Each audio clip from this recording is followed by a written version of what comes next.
हाँ, चाय नाश्ता करके निकलते, 10 मिनट दूर है यहाँ से, ऑटो ले लेंगे।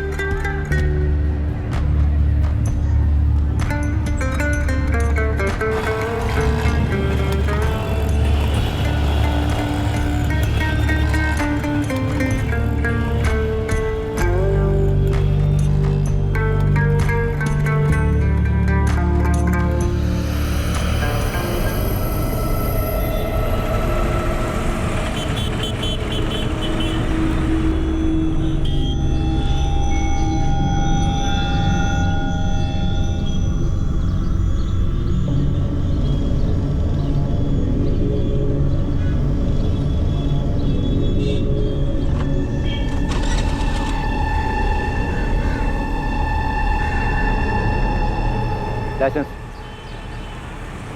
ये सर। पेपर दिखा। सर 4 दिन पहले ही खरीदी है ना सर, तो पेपर से अभी ट्रांसफर नहीं हुए। खरीदने की रसीद वसीद तो होगी, वो दिखा।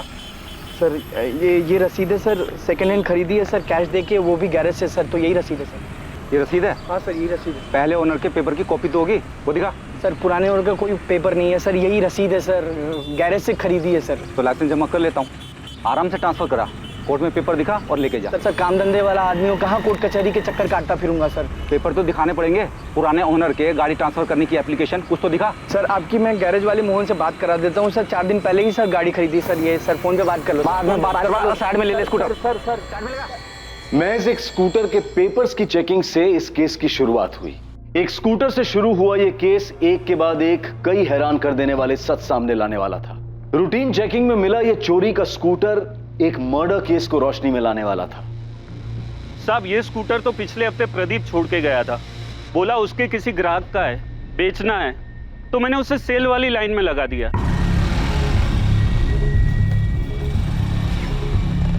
मोहन भाई। हाँ ये स्कूटर निकालना है मुझे, कोई कस्टमर हो तो बताओ ना। तू चाबी रख के जा, मैं चला के देखता हूँ, बाद में बताता हूँ कितने में जाएगा। प्रदीप कौन? पूरा नाम बता। प्रदीप गोरडिया। स्कूटर राजदीप भाई को बेचा है और पेपर तो प्रदीप ही ट्रांसफर करके देने वाला था। प्रदीप स्कूटर छोड़ के गया था, तो मुझे याद आया कि राजदीप भाई को भी स्कूटर चाहिए था, तो मैंने उन्हें फोन करके बुला लिया। साहब राजदीप भाई ने स्कूटर चला के देखा, उन्हें पसंद आया, उन्हें दाम भी सही लगा, तो उन्होंने कैश देके खरीद लिया। फोन नंबर दे प्रदीप गोरडिया का, उसने तुझे गाड़ी के असली ओनर के पेपर दिए? नहीं साहब, मैं आपको नंबर देता हूँ। सर इस प्रदीप गोरडिया की तो लंबी चौड़ी हिस्ट्री निकली। हरीश से पता करो स्कूटर का स्टेटस क्या है, ये स्कूटर भी तो चोरी का नहीं है। हरीश भाई, जीजे 10X5872 नंबर की कोई गाड़ी नहीं है, जाली नंबर है ये। लगाई था मुझे। चौहान भाई मैंने जो चेसिस नंबर दिया उसे चेक कराइए, ये प्रदीप गरोड़िया बाइक चोर है, पक्का स्कूटर चोरी का है। बिल्कुल सही कह रहे हैं आप, चेसिस के नंबर से रजिस्ट्रेशन निकाला मैंने। स्कूटर का ओरिजिनल नंबर है GJ 03R24398।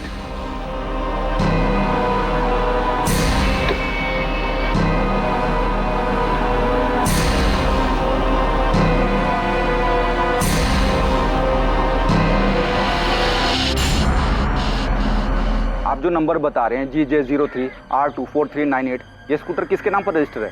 सोनल पटेल। और हाँ, इसमें ऑनर का एड्रेस भी लिखा हुआ है, वृंदावन कॉलोनी का एड्रेस है।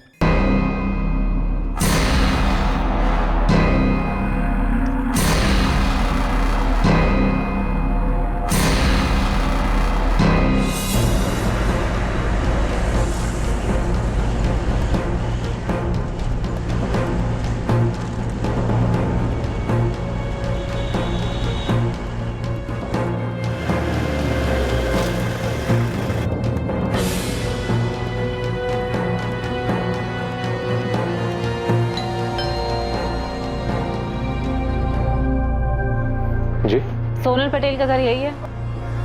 हाँ, छोटी बहन है मेरी। उसका स्कूटर चोरी हुआ है, पर चोरी की रिपोर्ट हमें कहीं नहीं मिली। हमने स्कूटर चोरी होने की कोई रिपोर्ट नहीं लिखवाई। स्कूटर सोनल के नाम ही है ना? बुलाइए उसे, कहाँ है वो? घर पर नहीं है, वो घर छोड़कर भाग गए। हमें तो ये भी नहीं पता था कि स्कूटर चोरी हुई है, हमें लगा कि वो स्कूटर लेकर भाग गई है। सोनल भाग गई तो आपने उसकी रिपोर्ट तो लिखवाई होगी? नहीं लिखवाई। आपने वो रिपोर्ट भी नहीं लिखवाई, क्यों? बोल। साहब, मैंने देखा कि 3-4 दिन से वो स्कूटर एक ही जगह पे पड़ा था। किस जगह पे? विमन नगर है ना, उसकी एक गली में।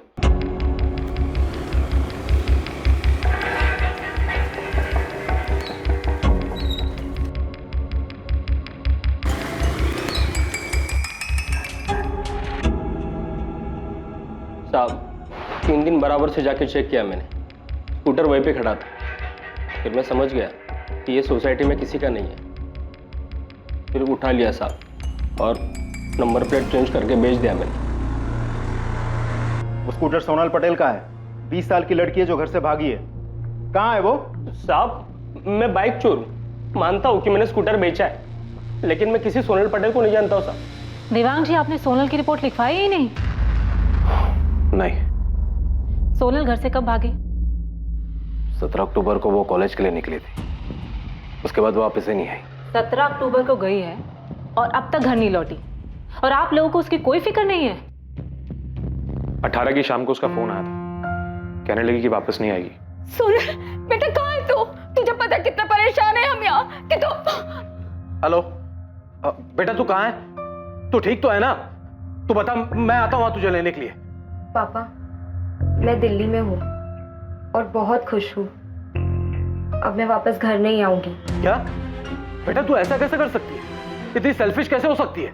मैं सेल्फिश नहीं हूँ, मैं बस अपनी जिंदगी अपनी पसंद से और अपनी खुशी से जीना चाहती हूँ। पापा देख बेटा, तू अभी सिर्फ 20 साल की है, तुझे समझ में नहीं आ रहा कि तू क्या कर रही है। बेटा, यूं घर छोड़कर जाना जो है बेवकूफी है। तू वापस आ जा। मैं भी आपसे यही कह रही हूँ, मैं 20 साल की हो चुकी हूँ, अपना अच्छा बुरा समझ सकती हूँ पापा। और अब मैं तभी वापस आऊंगी जब मुझे ये यकीन हो जाएगा कि आप लोग मुझे मेरे फैसले के साथ एक्सेप्ट करोगे।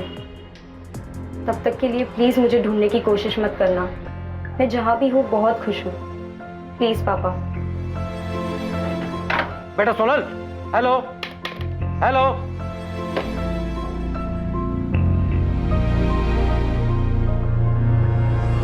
वो अपनी मर्जी से घर से भागी थी, वो खुश थे, तो क्या करते हैं? जबरदस्ती अपनी बेटी को घर वापस लेकर आते हैं, जबकि ये फैसला उसका खुद का था घर से भागने का। वो अपने मन की करके खुश है, और हम यहाँ सुरेश भाई और उनके परिवार वालों के सामने सर झुकाए बस माफी मांग रहे हैं। वे पिछले महीने 12 सितंबर को उसकी सगाई हुई थी अजय के साथ।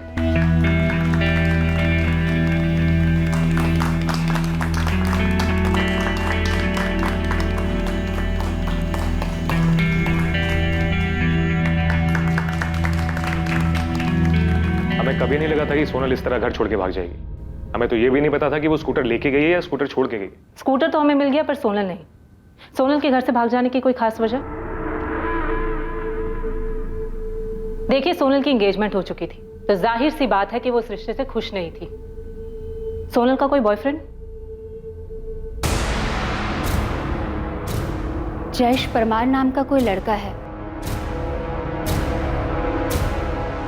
पता नहीं आजकल के बच्चों को हो क्या गया है, वो इतने स्वार्थी हो गया कि उन्हें अपनी मनमानी, अपनी मनमर्जी के अलावा कुछ दिखाई नहीं देता। स्कूटर कहां से मिला आपको? पेपर चेकिंग में पकड़ा गया। बाइक चोर ने नंबर प्लेट बदल के उसे बेच दिया था। वैसे अगर स्कूटर की कंप्लेन लिखानी है तो मैं लिखा देता हूँ। सर, ऐसा लगा जैसे सोनल की फैमिली सोनल के बारे में बात ही नहीं करना चाहती। सोनल के भाई योगेश ने सोनल की बात काटी और स्कूटर की बात शुरू कर दी। लड़की बालिग है, 20 साल की? Yes sir.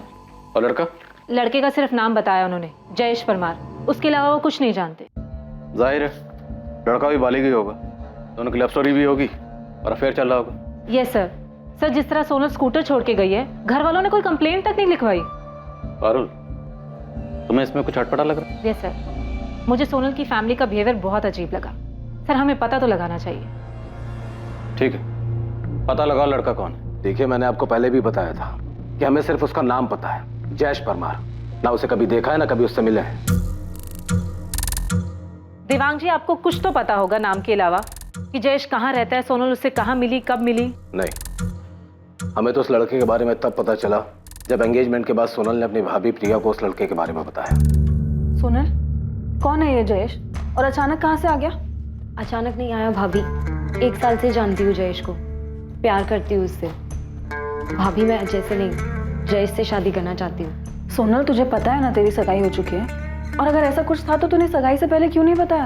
भाभी प्लीज, मैं किसी ऐसे इंसान से शादी नहीं करना चाहती जिसके साथ मैं कभी खुश नहीं रह पाऊंगी। भाभी प्लीज, आप ही मेरी मदद कर सकती हो। सोनल, मुझे नहीं जानना ये जयेश परमार है कौन। दिमाग ठीक है तेरा? सगाई हो चुकी है तेरी और दिसंबर में शादी की डेट फिक्स हो गई है। बेटा, अजय हमारी बिरादरी का, हमारी बराबरी का है। तुझे क्यों लगता है तू वहां खुश नहीं रहेगी? बेटा, राजकोट में दो बंगले हैं उनके, मुंबई में भी घर है, खूब पैसा है उनके पास। बहुत खुश रहेगी तू वहां बेटा। माँ, पापा एक बार सोनल की बात सुन क्यों नहीं लेते? रिया, मुझे कुछ नहीं सुनना। रिया, तुम्हें इसे समझाना चाहिए, उल्टा तुम होगी इसे बढ़ावा दे रही हो। भैया, पापा, अभी सगाई हुई है, शादी तो नहीं हुई है ना। आप प्लीज एक बार जयेश से मिल तो लो। मुझे किसी से नहीं मिलना। मैंने बहुत सोच समझकर अजय के साथ तुम्हारा रिश्ता तय किया है।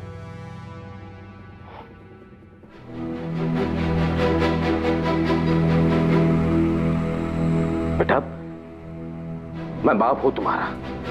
अरे तुम्हारा बुरा नहीं चाहूंगा। जयेश वैश जो भी है ना, इसे भूल जाओ और इतना याद रखो कि अजय तुम्हारा होने वाला पति है। देख बेटा, राजकोट में हमारी और अजय के पापा की इज्जत है, नाम है। अरे क्या कुछ नहीं सोचा तेरी शादी के लिए? अरे इतने धूमधाम से शादी करेंगे कि पूरा शहर देखता रह जाएगा। तो फालतू की बातें सोचना बंद कर और शादी की तैयारी कर। संभालो इसे। हमें लगा वो समझ गई है, उसे इस शादी से कोई प्रॉब्लम नहीं है।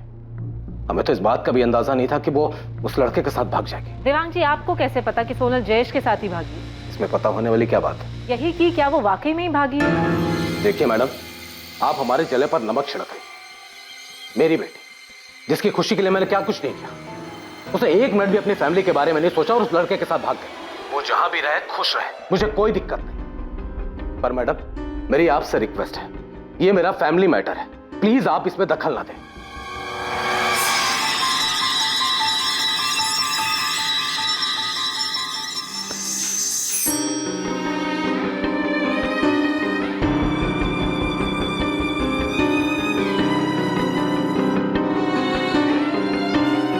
शरद, अभी मत जा, सेठ का मूड ठीक नहीं है। सर, कुछ तो गड़बड़ है। सोनल के पापा का बिहेवियर मुझे बहुत अजीब लगा। पारुल, मैं खबरियों को देवांग पटेल के पीछे लगाता हूँ। तुम सोनल की भाभी प्रिया से बात करो, पता करो कि उन्हें कैसे पता कि सोनल जयेश के साथ भागी है, और ये भी पता करो कि सोनल कौन से कॉलेज में पढ़ती है। ठीक है सर।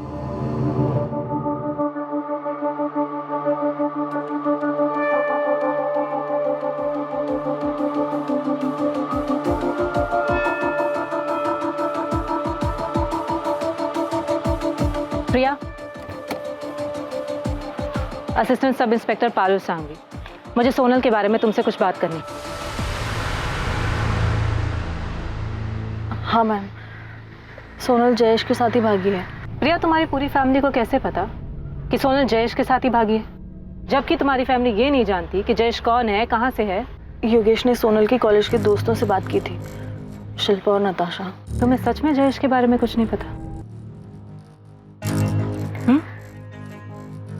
तुम्हारे पति या ससुर ने सोनल के साथ कुछ किया? नहीं मैम, मुझे नहीं पता। सोनल कौन से कॉलेज में पढ़ती है?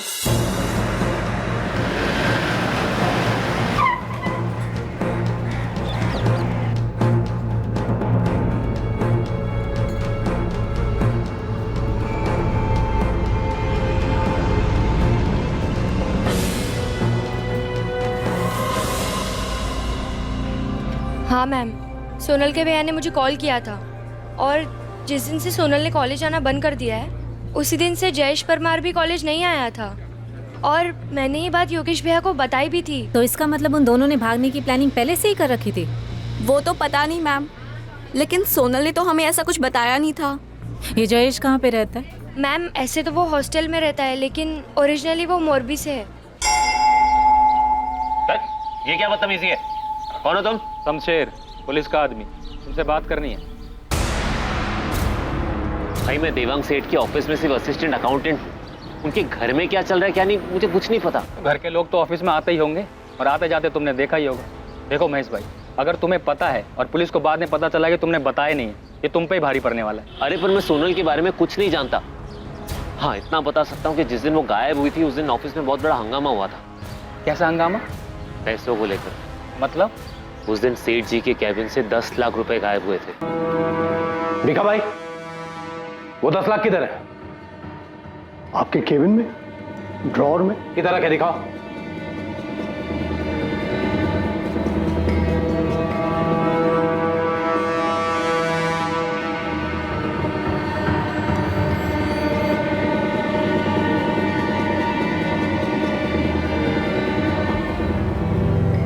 सेठ, पैसे तो यहीं रखे थे, एक बड़े से एनवेलप में। मैंने खुद अपने हाथों से रखे थे। रखे थे तो दो ना। पैसे तो यहीं थे, लेकिन अभी वो है ही नहीं। तो गए कहां पैसे? पैसों के पैर लग गए, ये 10 लाख हवा हो गए। मैंने पैसे खुद यहां रखे थे, मैं सच कह रहा हूं। सेठ आपके ड्रॉवर में मेरा कोई काम ही नहीं है, मैं क्यों खोलूंगा उसे? सेठ जी इतना पैसा तो हर तीसरे दिन आता है, हम तो कभी हाथ भी नहीं लगाते। पैसे तो भीखा भाई के पास ही रहते। हाँ सेठ, पैसे मेरे पास ही थे और मैंने उसे ड्रॉवर में रखे थे। 10 बार सुन चुका हूं मैं ये। यही रखे थे, यही रखे थे। अगर थे तो गए कहां? सेठ वो क्या? 1:30 बजे सोनल बिटिया यहाँ आई थी, आपके केबिन में गई थी। सोनल? हाँ भीखा भाई सही कह रहे हैं, मैंने 2:30 बजे सोनल को आपके कैबिन से निकलते देखा था।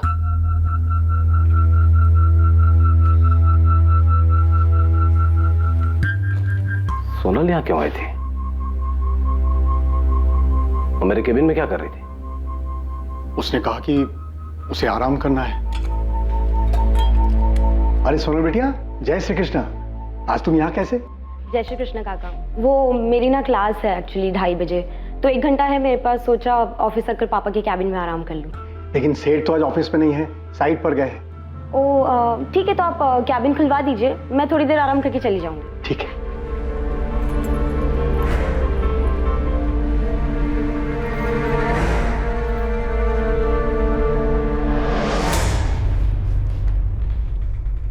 उसके लिए मैंने केबिन खोल दिया और फिर अपने काम में लग गया। वो कब चली गई मुझे पता ही नहीं।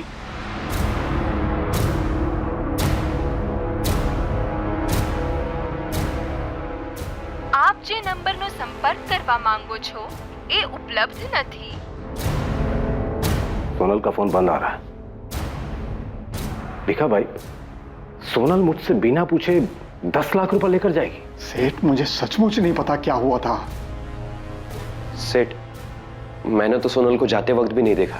सेठ जी बहुत परेशान थे, तभी के तभी ऑफिस से निकल गए। सोनल उसी दिन गायब हुई थी क्या? हाँ, हमें अगले दिन पता चला कि सोनल भाग गई है। सच में भाग गई है?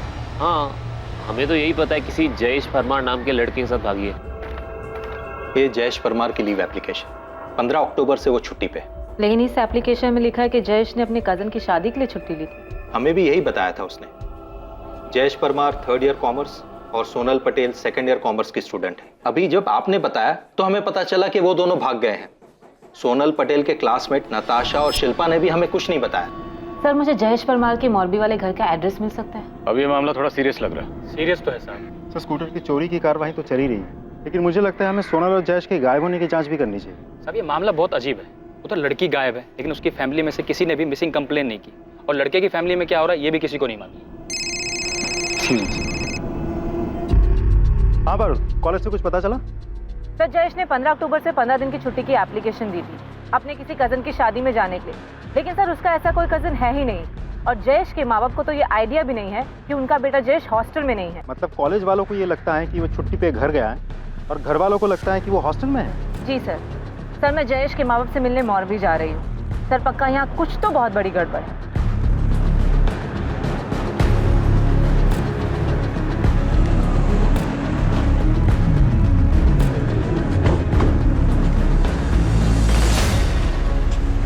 हमें तो पता ही नहीं कि जयेश ने कॉलेज से छुट्टी ली है। और कौन सा कजिन? वो 17 अक्टूबर से गायब है और आज 30 तारीख है। आपने एक बार भी अपने बेटे को फोन नहीं किया? नहीं, क्योंकि हमेशा वही फोन करता है, और इस बार जब उसने फोन नहीं किया तो हमें लगा कि वो शायद पढ़ाई में बिजी होगा। मेरा बेटा जयेश हॉस्टल में नहीं है तो कहाँ है? उसका तो फोन भी बंद आ रहा है। इतने दिन में आपने अपने बेटे को एक बार भी फोन नहीं किया। आज जब हमने आकर आपसे पूछा तो आपको पता लगा। हमें राजकोट में एक स्कूटर मिला है जो सोनल पटेल के नाम पे है। जब हम उसके घर गए तो हमें पता लगा कि सोनल पटेल घर से भागी है और वो आपके बेटे जयेश के साथ भागी है। जयेश ऐसे कैसे कर सकता है? उसे मैंने बहुत समझाया था जब सोनल के बारे में उसने मुझे बताया था। तू कॉलेज से छुट्टी लेकर ये बताने आया है कि तुझे शादी करनी है किसी सोनल पटेल से। सोनल पटेल?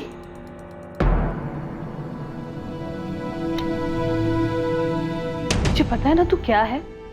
माँ, मैं सोनल से प्यार करता हूँ और सोनल भी मुझसे उतना ही प्यार करती है। मैं उससे शादी करना चाहता हूँ और वो भी मुझसे शादी करने के लिए तैयार है। ये शादी तुम्हारी वो सोशल मीडिया की फ्रेंड रिक्वेस्ट नहीं है कि किसी को भी भेज दो। उसके घर वाले तेरा नाम सुनेंगे ना तो सबसे पहले उसे 2 थप्पड़ जमाएंगे और तेरे पीछे लोग छोड़ेंगे 100 अलग। तेरे खबर छे तो शू करे छे? क्या उस लड़की ने अपने घर वालों से बात की है? क्या कहा उसके घर वालों ने? मना कर दिया। पर पापा, मुझे यकीन है कि अगर आप जाकर बात करेंगे और हाथ मांगेंगे तो... बेटा तुम फालतू के चक्करों में मत पड़। तुझे अपनी पढ़ाई पूरी करनी है, सीए बनना है तुझे। लेकिन पापा, मेरे पास इतना टाइम नहीं है। तब तक सोनल की शादी भी हो जाएगी और मुझे सिर्फ और सिर्फ सोनल से ही शादी करनी है और किसी से भी नहीं। उसके घर वालों ने उसकी सगाई करा दी है। सगाई हो चुकी है उसकी और तू बोल रहा है कि तुझे उससे शादी करनी है? ये क्या बचपना है जयेश? अपनी जगह देख। वो बड़े घर वाले पैसे वाले लोग होंगे। जयेश, हम लोग उनकी बराबरी नहीं कर सकते हैं। तो चुपचाप अपनी पढ़ाई पे ध्यान दे और अपना भविष्य बना। जयेश क्या सचमुच में उस लड़की के साथ? हमें ऐसा सोनल के परिवार वालों ने बताया। किसी वो मना करने के बाद भी उस लड़की के साथ भाग सकता है? मैडम, हम तो सिर्फ इतना जानते हैं कि वो लड़की बहुत बड़े घर से है। उस लड़की ने अपने घर वालों से जयेश को लेकर बात की लेकिन उन्होंने साफ मना कर दिया था। मूर्ख है वो। मैडम, हमारे लड़के को ढूंढ दो प्लीज। सोनल पटेल और जयेश परमार दोनों बालिग हैं, तो क्या 2 बालिग लोगों को कोई उनकी इच्छा से शादी करने से रोक सकता है, वो भी उनके भागने के बाद? लेकिन स्कूटर की चोरी की रिपोर्ट क्यों नहीं की गई? और फिर देवांग पटेल के ऑफिस में हुई 10 लाख की चोरी का खुलासा। क्या सोनल और जयेश के केस में और भी कई राज थे जिनका सामने आना अभी बाकी था? सोनल और जयेश का फोन 17 अक्टूबर की दोपहर यहाँ राजकोट में स्विच ऑफ हुआ है। सर, दोनों ने पहले से ही प्लान बनाया होगा कि एक साथ फोन स्विच ऑफ करेंगे।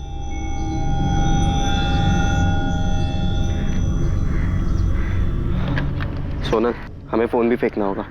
मैंने देखा है पुलिस फोन के IMEI नंबर से लोकेशन ट्रेस कर लेती है। ठीक है, तो फिर हम फोन यहाँ नहीं कहीं और फेंकते हैं। Parul, yes sir. You are right. Sonal और जयेश दोनों का फोन एक साथ एक ही लोकेशन पे स्विच ऑफ हुआ है।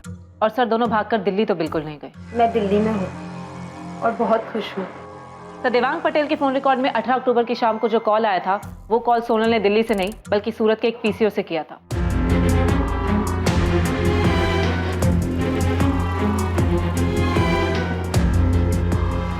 सोनल, अभी तुम अपने घर पे कॉल करो और बोलो कि हम दिल्ली में।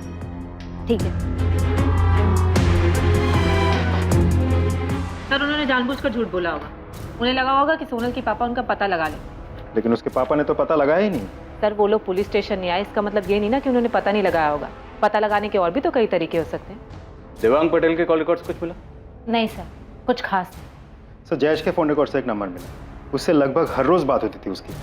मैंने नंबर ट्राई किया, रिंग जा रही है लेकिन कोई उठा नहीं रहा है। मैंने मैसेज छोड़ा है सर। एक बात बताओ, हम इस केस में सिर्फ इसलिए क्राइम ढूंढ रहे हैं क्योंकि एक स्कूटर लवारिस पड़ा हुआ मिला। सर, जयेश के माँ बाप ने मोरबी में जयेश की मिसिंग कंप्लेंट दर्ज करवा दी। पारुल, तो मैं शुरू से इस केस में गड़बड़ लग रही है ना? यस सर, अब तो मुझे और भी यकीन हो गया कि कुछ तो गड़बड़ है। सर, लड़की की फैमिली लड़के के अगेंस्ट थी। लड़की की सगाई होती है, उसके बाद वो घर से भाग जाती है और उस लड़के के साथ जो किसी भी मायने में उसकी बराबरी का नहीं है। सर, अगर क्राइम नहीं भी हुआ है तो भी हमें पता तो करवाना ही चाहिए कि सोनल और जयेश सेफ हैं या नहीं।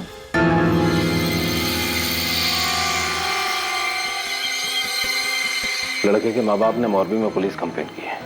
जब पुलिस उनके पास गई तो उन्होंने बताया कि उन्हें पता ही नहीं है कि उनका बेटा सोनल के साथ भाग गया है।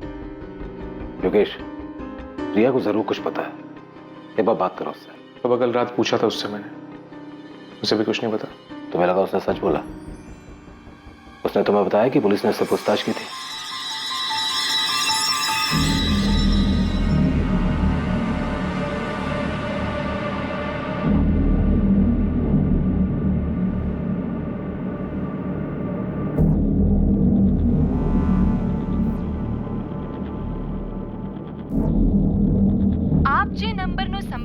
કરવા માંગો છો એ ઉપલબ્ધ નથી.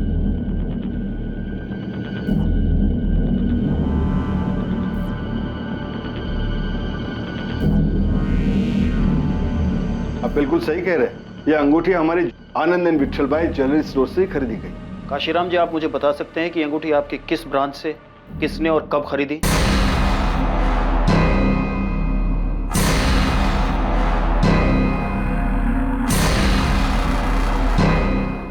ये आप हमसे किस तरह के उल्टे सीधे सवाल पूछ रहे हैं? हमने जयेश के साथ शादी करने से मना किया तो बिना बताए घर से भाग गई। सोनल 20 साल की बालिग है, हम क्या करते हैं? ये लाइन बोलकर लोग अक्सर पुलिस पे इल्जाम लगाते हैं कि पुलिस कह रही है कि लड़की बालिग है इसलिए हमने कार्रवाई नहीं की, लेकिन यहाँ तो मामला उल्टा। आप खुद ही कह रहे हैं कि आपकी बेटी बालिग है इसलिए आपने कुछ नहीं किया। मैंने बताया ना आपको कि सोनल ने हमें फोन करके कहा कि हमारी जिंदगी में दखल ना दे। सर वो बोल रही है कि वो दिल्ली में, आप लोग बोल रहे हैं कॉल रिकॉर्ड से पता चला कि उसने फोन सूरत से किया। हम लोग नॉर्मल लोग हैं सर, हमें कैसे पता चलेगा वो सच बोल रही है झूठ? आप लोग कभी इसकी फिक्र नहीं होती? आपकी बहन आपकी बेटी कहाँ है, कैसी है?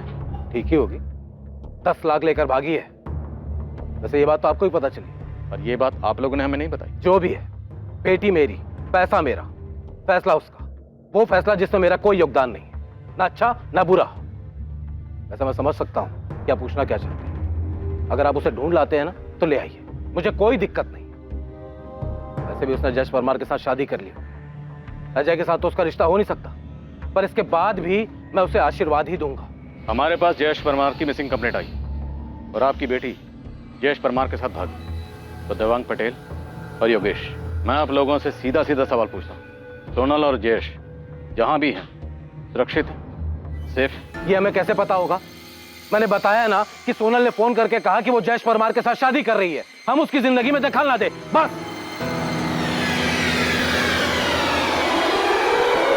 जिस दिन सोनल घर से भागी थी उसी दिन उसकी मिसिंग कंप्लेंट लिखवा देनी चाहिए थी। शरद, तुझे अगर कुछ भी पता है तो बता दे। क्या बता दूं मैं? और आप ऐसा क्यों पूछ रहे भिका भाई? क्योंकि तेरा चेहरा कुछ और ही बता रहा है। एक बात याद रखो, सेठ ने हमारे लिए बहुत कुछ किया है। तो आप कहना क्या चाहते हैं? यही कि मैं देख रहा हूँ कुछ दिनों से तू बड़ा परेशान सा है। 10 लाख की चोरी की बात पुलिस को किसने बताई? जिसने भी बताया हो, मैंने नहीं बताया। मैंने भी नहीं बताया भिका भाई। तुम दोनों ने नहीं बताया, और मैं तब तक नहीं बताऊंगा जब तक सेठ नहीं कहते। तो फिर ये बात उन्हें पता कैसे चली? किसने बताया?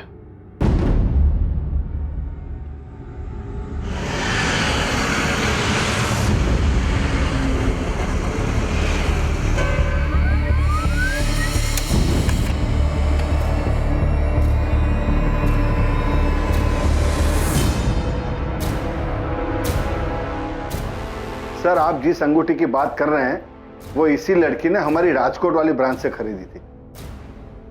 देखिए, आपकी राजकोट वाली ब्रांच के पास इसकी डिटेल्स तो होंगी। कौन है ये, कहाँ रहती है, कुछ बता सकते हैं आप? नहीं सर, बिल तो नहीं। वो लड़की ने कैश पेमेंट की थी। हमारे राजकोट ब्रांच के जो हेड है उन्होंने बताया कि इस लड़की ने 16 अक्टूबर को ये अंगूठी खरीदी थी। और हाँ सर, एक नहीं 2 अंगूठियां खरीदी थी।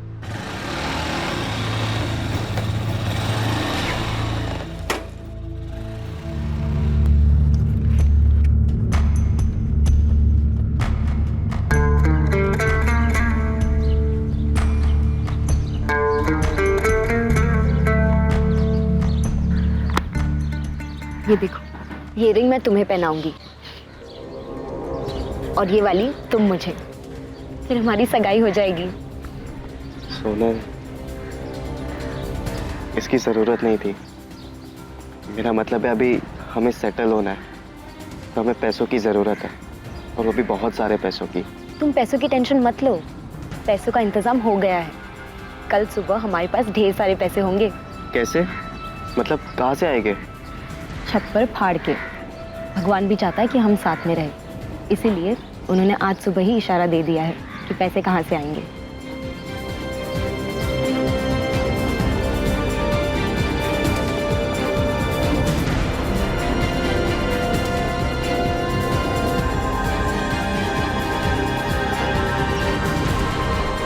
रवि, इस लड़की ने ये अंगूठी राजकोट से खरीदी थी। फौरन अपनी एक टीम लगाओ और पता करो ये लड़की कौन हो सकती है। जी सर।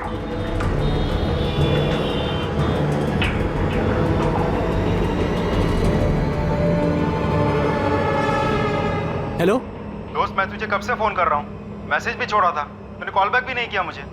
पहले ये बता तू कौन है? राजकोट से सब इंस्पेक्टर रुपेश भगत बोल रहा हूँ। हाँ जी बताइए, क्यों फोन कर रहे थे? जयेश परमार को जानता है ना तू? तेरी तो फोन पे अच्छी खासी बातचीत हुई थी उससे। हाँ तो आपसे मतलब ये कि जयेश परमार कहाँ है? अपने घर पे होगा, मोरबी में या राजकोट में होगा हॉस्टल में, और मैं यहाँ अहमदाबाद में रहता हूँ, यहाँ नौकरी करता हूँ। मुझे कैसे पता होगा कि वो कहाँ है? गायब है वो, सोनल पटेल के साथ भागा है। तू जानता है ना सोनल पटेल को? क्या भाग गया?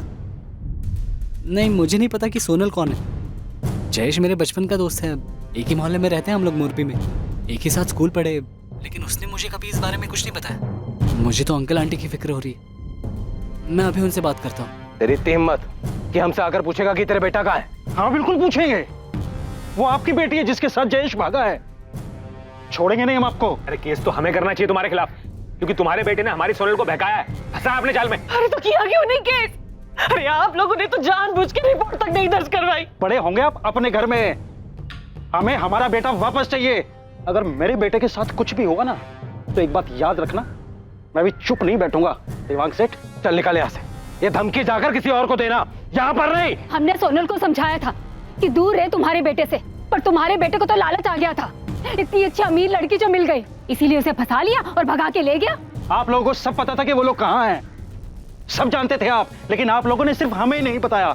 अगर हम चुप है तो इसका मतलब ये नहीं कि कोई भी आएगा और मुंह उठाकर हमसे सवाल करेगा। एक बार सोनल और तुम्हारे बेटे को मिलने दो, फिर देखना क्या करते हैं उनके साथ हम। अगर मेरा बेटा नहीं मिला या उसे कुछ भी हुआ तो छोड़ूंगा नहीं तुम दोनों को, जीना मुश्किल कर दूंगा। चल निकाल अब यहाँ से, निकाल।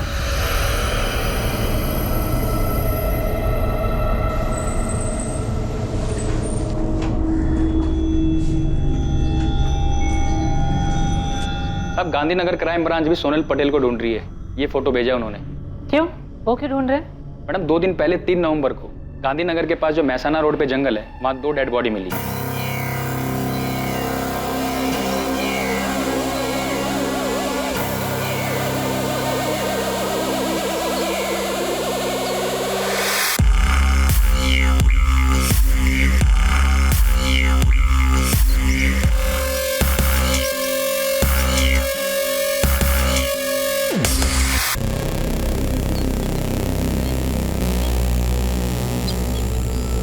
सर देख करके ऐसा लगता है कि ये लड़के की बॉडी है और ये लड़की। बोला तुम्हारे पास दोनों बॉडीज हैं? हाँ रघुवंशी, दोनों बॉडीज हैं। हम तो कल इनका अंतिम संस्कार करने वाले थे, वो तो लड़की की पहचान हो गई इसलिए रुक गए। लड़की का तो पता चल गया है कि वो सोनल पटेल है, मगर लड़के का अभी कुछ अता पता नहीं है। लड़का जयेश परमार होगा।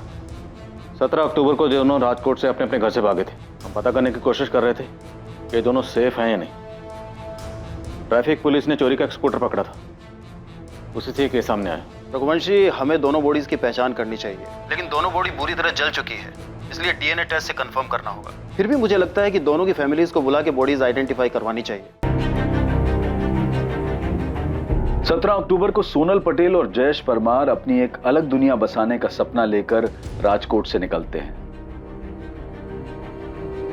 पर 3 नवंबर को घर से भागने के लगभग 2 हफ्ते बाद गांधीनगर के पास सोनल पटेल और जयेश परमार की जली हुई लाशें मिलती हैं। उस वक्त दिवाली का त्योहार था और हर तरफ जश्न का माहौल था। ये दोनों बॉडीज की पोस्टमार्टम रिपोर्ट है। प्लीज। दोनों को गला घोट के मारा गया, उसके बाद लाशों को जला दिया गया। सर दोनों की बॉडी पर कुछ नहीं मिला सिवाय सोनल की अंगूठी के? नहीं, कुछ नहीं मिला, पर फाइनली इस अंगूठी ने हमें सोनल तक पहुंचा दिया। कातिल ने जानबूझ के दोनों की बॉडीज पर कुछ नहीं छोड़ा होगा। ये अंगूठी भी गलती से उससे छूट गई होगी।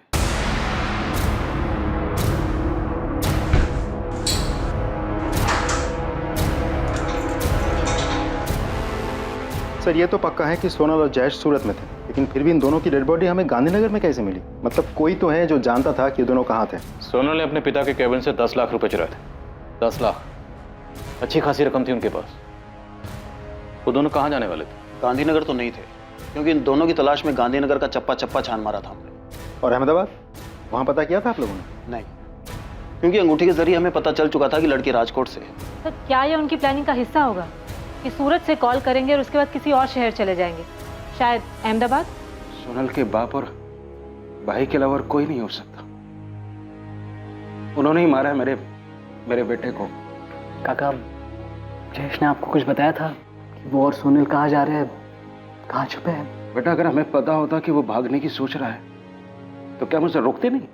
पता नहीं जयेश ने ऐसा क्यों किया। मैंने उसे समझाया था कि वो बड़े लोग हैं, बड़े घर वाले हैं, और जो वो मना कर चुके थे तो पता नहीं फिर भी उसने ऐसा क्यों किया।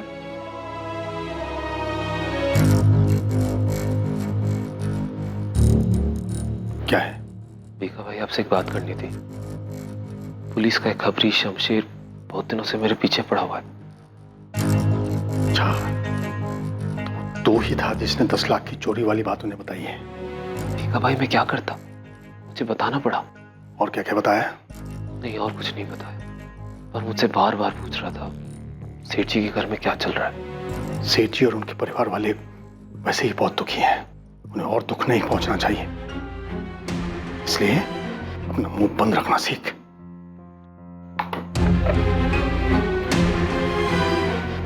पापा, पापा, शरद का फोन स्विच ऑफ आ रहा है। मैंने इससे कहा था कि क्रियाक्रम के बाद में, पर वो गायब है। कहीं कुछ गड़बड़ ना कर दे। मैं आपको अपना नाम नहीं बता सकती, लेकिन मैं सोनल और जयेश के बारे में कुछ जरूर बता सकती हूँ। क्यों? तुम नताशा पुरोहित हो या शिल्पा अजमेरा? क्यों अपनी पहचान छुपाने की कोशिश कर रही हो? देखिए, मैंने आपको शुरू में ही बता दिया था कि मैं आपको अपना नाम नहीं बता सकती। मैं सोनल और जयेश के बारे में कुछ बताना चाहती हूँ। ठीक है, बताओ, क्या बताना चाहती हो? एक आदमी है जो कि घर से भागे लड़के लड़कियों की मदद करता है, उनको रहने के लिए जगह देता है और उनकी फैमिलीज और किसी भी तरह के खतरे से उनको बचाता है। सोनल और जयेश उसी आदमी के पास गए थे। हाय सर, मैं जयेश परमार। मैं सोनल पटेल। जयेश, सोनल, अब तुम दोनों को डरने की कोई जरूरत नहीं है। यहाँ पर तुम पूरी तरह से सेफ हो। मैं तुम दोनों को विश्वास दिलाता हूँ कि यहाँ तुम्हें किसी बात का कोई खतरा नहीं। पहेलियों में बातें मत करो, साफ साफ बोलो कि क्या बोलना है। मेरे लिए तुम्हारे बारे में इंफॉर्मेशन निकालना कोई मुश्किल काम नहीं है, और अगर मुझे ऐसा करना पड़ा तो तुम जरूर मुश्किल में आ जाओगी। मैं आपकी मदद कर रही हूँ और आप मुझे ही धमकी दे रही हैं। अगर मैंने सोनल और जयेश की फोटो अखबार में ना देखी होती तो मैं आपको कभी फोन नहीं करती। जिस आदमी ने उनको सहारा दिया, उनकी मदद की, उसका नाम है शेखर भाटिया। और जिस घर में वो भागे हुए कपल्स को रखता था, वो घर अहमदाबाद में है। उसने सोनल और जयेश को भी वहीं पे रखा था।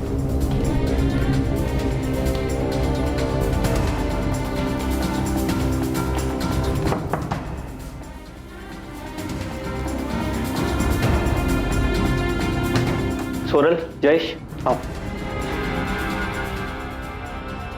आओ। ये तुम लोगों का बेड है और ये कबर्ड। जब तक तुम्हारा दिल चाहे तब तक यहाँ रह सकते। और हाँ, चिंता करने की कोई जरूरत नहीं, इस जगह पे तुम दोनों बिल्कुल सेफ।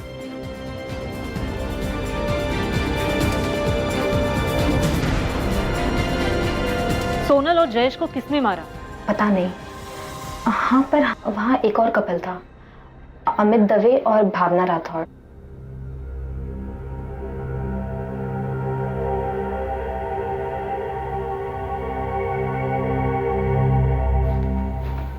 भावना, मैं नीचे होकर आता हूँ। ठीक है।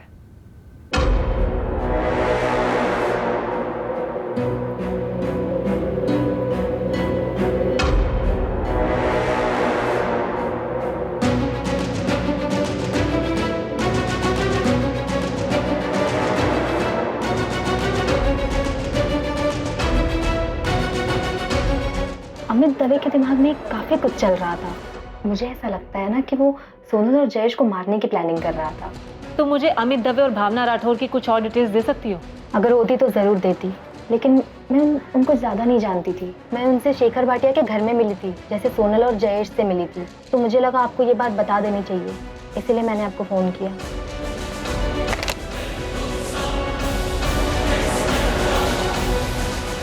घर से भागा हुआ एक और जोड़ा अमित और भावना जयेश और सोनल का मर्डर करेंगे। मकसद? सर, मकसद पता नहीं, लेकिन हमें अहमदाबाद के शेखर भाटिया का पता लगाना चाहिए। शायद वहां से हमें कोई क्लू मिल जाए। सर, देवांग पटेल के ऑफिस का एक एम्प्लॉई है, शरद राजपूत।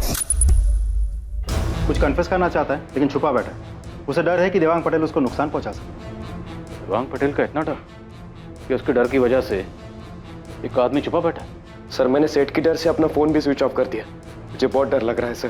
शरद, तुम्हें सोनल और जयेश के मर्डर के बारे में पता था? सर मुझे जो कुछ भी पता है मैं सब कुछ बता दूंगा आपको, लेकिन आपको मेरी बात का विश्वास करना पड़ेगा। अरे पहले तुम सामने तो आओ, या फिर हमें बता दो तुम कहाँ छुपे बैठे हो। तुम्हें लेने हम वहाँ आ जाएंगे। शरद, विश्वास के लिए तुम्हारे सच बोलने की जरूरत है। अगर तुम सच बोलोगे तो हम जरूर विश्वास करेंगे। सर, उसके बाद शरद ने फोन स्विच ऑफ कर दिया, लेकिन उसने कहा कि कल पुलिस स्टेशन आएगा। शरद का नंबर ट्रैक करो, पता लगा उसने ये फोन कहाँ से किया था। बच के नहीं निकलना चाहिए, और हमसे पहले वो किसी और के हाथ नहीं लगना चाहिए। सर, फारूक, अहमदाबाद में अपने आदमियों को काम पे लगाओ। पता लगाओ ये शेखर भाटिया कौन है जो घर से भागे हुए प्रेमी जोड़ियों को प्रोटेक्शन देता था। जयेश और सोनल उस तक कैसे पहुंचे, और कातिल जयेश और सोनल तक कैसे पहुंचे।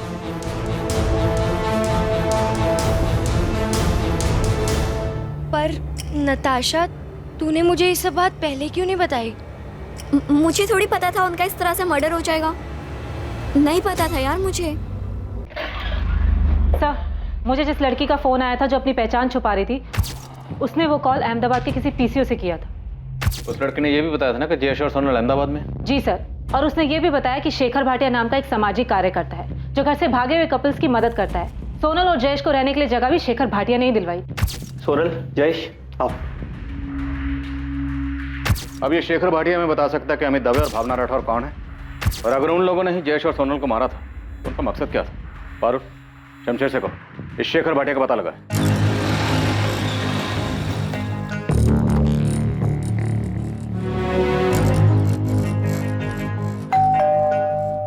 सेठ, मुझे पता चला है कि शरद ने पुलिस को फोन किया था। वो उन्हें कुछ बताने वाला है। भीखा भाई, ये शरद का सोनल के भागने से कुछ लेना देना है क्या? क्या बताएगा उन्हें? नहीं पता, लेकिन कुछ दिनों से उसका बर्ताव बड़ा अजीब सा था। क्या उसे सब कुछ पता है? नहीं बोल पाऊंगा सेठ, लेकिन ये 10 लाख वाली बात भी ऑफिस से ही लीक हुई थी। महेश ने पुलिस के किसी खबरी को बताया था। 10 दिन में सांप पाल के रखे हुए हैं, चैन से शोक भी मनाने नहीं देते।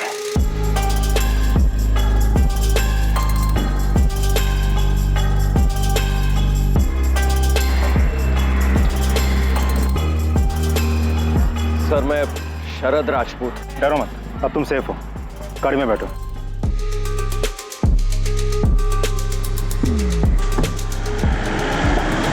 शेखर भाटिया? हाँ, फोटो फोन नंबर कुछ नहीं है, बस इतना जानते हैं कि अहमदाबाद में कहीं रहता है, जो घर से भागे हुए कपल्स की मदद करता है जो अलग बिरादरी में शादी करना चाहते हैं। आप मुझे 24 घंटे का टाइम दो, इसकी कुंडली आपके सामने रख दूंगा।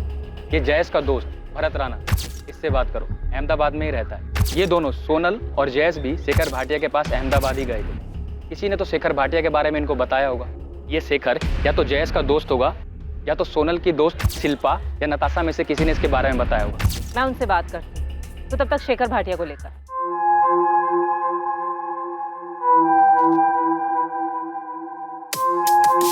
सोनल पटेल और जयेश परमार को अंदाजा भी नहीं था कि उनके घर से भागने के प्लान के अलावा एक और प्लान बना था जिसका उन्हें सामना करना था। वो प्लान, वो साजिश थी उनकी हत्या की। ये जाहिर था कि कोई उनकी मदद कर रहा था, लेकिन ये भी जाहिर था कि कोई उन्हें मारना चाहता था। कई साजिशें रची गई थी और पुरजोर कोशिश हो रही थी इन साजिशों को अंजाम तक पहुंचाने की। सोनल अपनी हदों को पार कर रही थी और मैंने उसकी मदद की थी सर, लेकिन मैं डर गया था जब मुझे पता चला कि किसी ने उन्हें मार डाला। सीधा और साफ बताओ, तुमने सोनल की क्या मदद की थी और किस बात के लिए उसे आगाह किया था? सर, सोनल मुझे राखी बांधती थी, भाई मानती थी मुझे वो। ये सब हम बाद में सुन लेंगे शरद, सीधे पॉइंट पे आओ। 17 अक्टूबर को सोनल ऑफिस आई थी, तब मैंने उसे 10 लाख रुपए चुराते हुए पकड़ लिया था।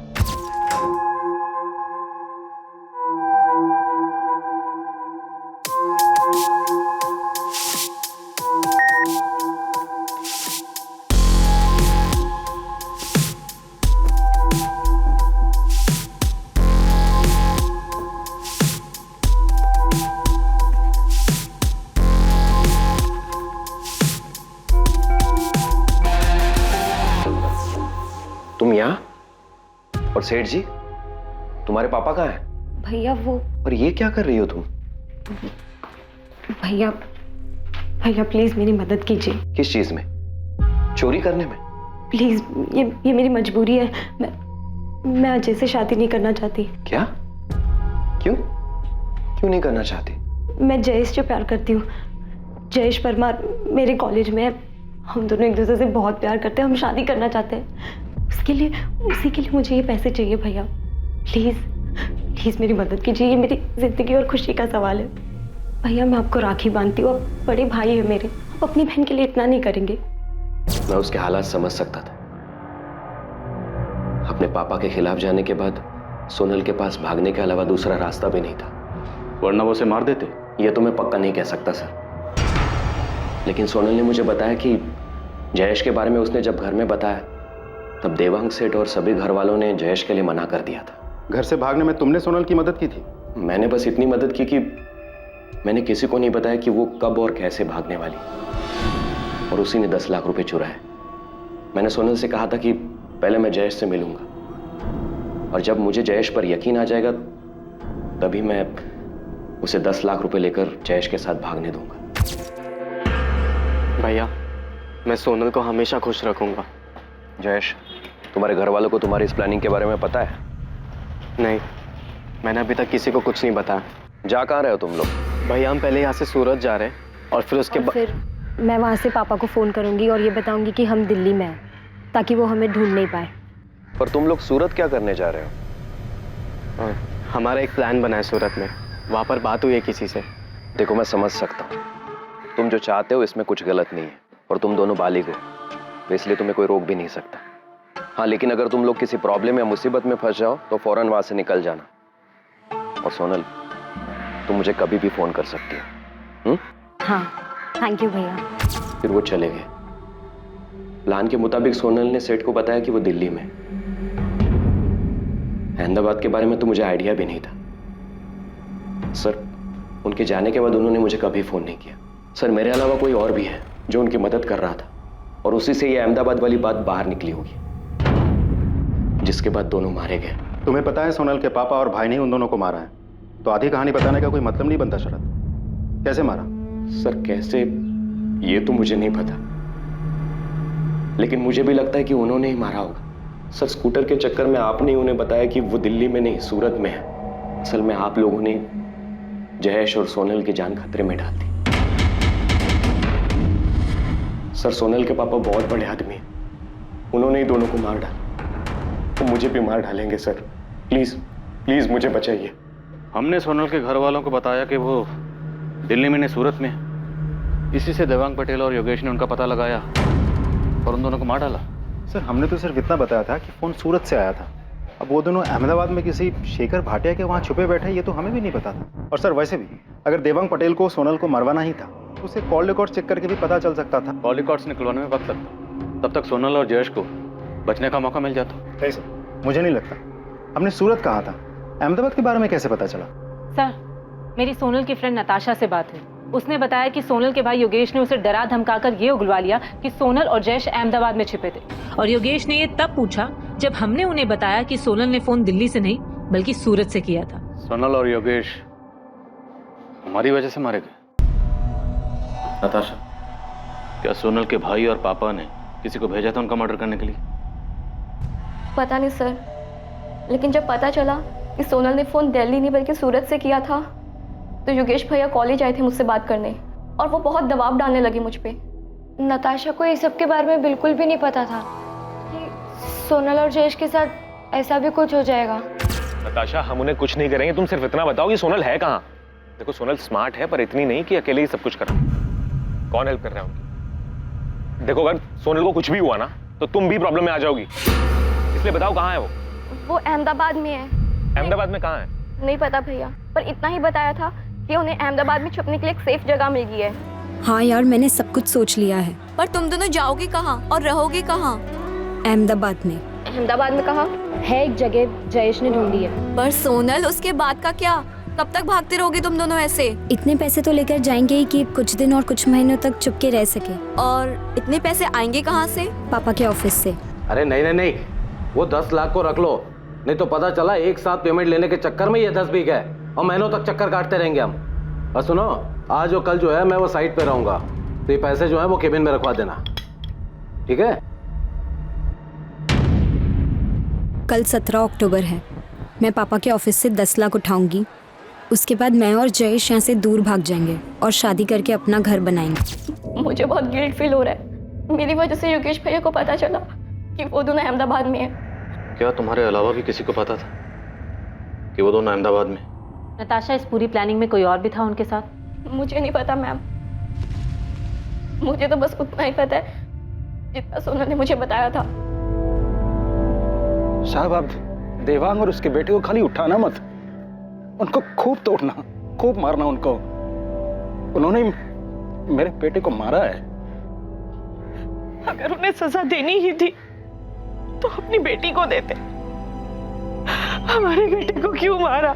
उदय जी, दामिनी जी, अभी हमारे पास कोई ठोस सबूत नहीं है कि देवांग भाई और उनके बेटे ने ही सोनल और जयेश को मारा है।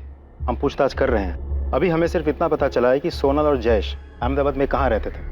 हम हर एक पहलू पे नजर रखे हुए हैं। जयेश को इंसाफ मिलेगा, सोनल को भी। सर, मुझे लगता है मुझसे बहुत बड़ी गलती हो गई। आप सही कह रहे थे, दोनों बालिके अपनी जिंदगी जीना चाहते हैं, जीने दो। मैंने फिजूल में इस केस को खोला। पारुल, अब ये सोचने का कोई फायदा नहीं कि हमें क्या करना चाहिए था, क्या नहीं। हम सिर्फ इतना पता करना चाहते थे कि जयेश और सोनल सेफ हैं या नहीं, और शायद हमारी इसी कोशिश ने उन्हें खतरे में डाल दिया और कातिल उन तक पहुंच गया। सर, हमें किसी भी हाल में दोनों को न्याय दिलवाना चाहिए।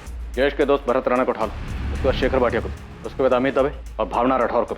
हमें असली कातिल तक पहुंचना है, और उन सब लोगों तक भी पहुंचना है जिन्होंने किसी भी तरह से सोनल और जयेश का कत्ल करने में कातिल की मदद की।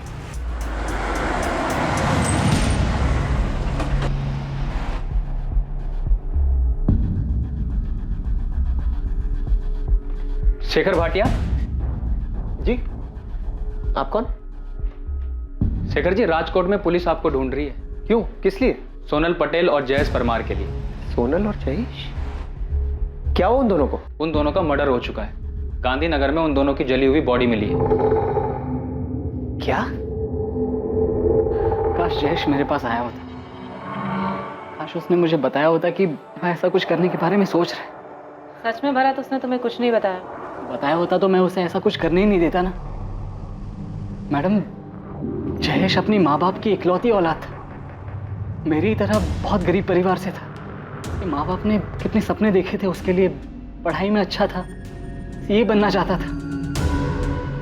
यानी सब क्या? भरत, हम सिर्फ ये जानना चाहते हैं कि सोनल और जयेश शेखर भाटिया तक कैसे पहुंचे, और अगर सोनल के भाई और बाप ने उन दोनों का मर्डर किया है तो वो उन दोनों तक कैसे पहुंचे और उन दोनों को कैसे मारा। आप बताइए, मैं आपकी मदद कैसे करूं जबकि मुझे कुछ भी नहीं पता है सिवाय इसके कि वो मेरा अच्छा दोस्त था। मुझे तो उस पर दुख कम गुस्सा ज्यादा आ रहा है। फाइनल ईयर में था, ये बन जाता अगले साल तक।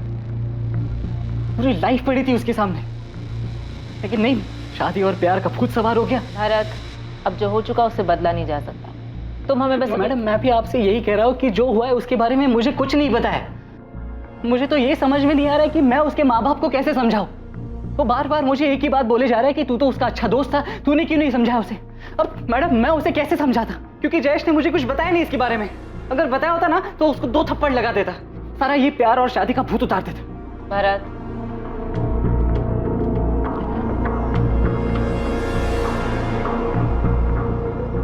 सॉरी मैडम, सॉरी मैडम, मुझे इसके बारे में और कुछ नहीं पता है। मैं इससे ज्यादा और आपकी मदद नहीं कर सकता। आपको लगता है कि आपने हमें बताया कि सोनल ने सूरत से फोन किया था और योगेश ने उसकी फ्रेंड नताशा से पता कर लिया कि वो अहमदाबाद में है, और हमने वहां किसी को बेचकर उसे मरवा दिया। अगर ऐसा है तो सबूत लाइए, केस बनाइए या कोर्ट में अर्जी दीजिए, फिर हमसे ये सवाल करना, और तब भी मेरा यही जवाब होगा कि हमने कुछ नहीं किया। समझाए? आपके पास टाइम होगा बेस करने के लिए, हमारे पास नहीं। चलो, अगर आप लोगों ने नहीं भी मारा तब भी ये जानना नहीं चाहेंगे कि सोनल को किसने मारा? ऐसा कैसे हो सकता कि एक बहन मारी जाती है और एक बेटी मारी जाती है, लेकिन भाई और बाप को कोई फर्क नहीं पड़ता? बचपन से लेकर आज तक मैंने उसकी सारी ख्वाहिशें पूरी की। जिस चीज पर हाथ रखा मैंने उसे ला कर दिया। अपने 18वें जन्मदिन पर मुझे उसने कहा कि पापा मुझे स्कूटर चाहिए। मैंने खुद ने जाकर उसे स्कूटर ला कर दिया। आपने अपनी बेटी के लिए जो किया हर माँ बाप अपनी औलाद के लिए करते हैं, लेकिन इससे आपको अपनी बेटी को मारने का लाइसेंस नहीं मिल जाता, वो भी सिर्फ इसलिए क्योंकि वो अपनी पसंद के लड़के से शादी करना चाहती थी। उसने तो कर भी ली होगी शादी।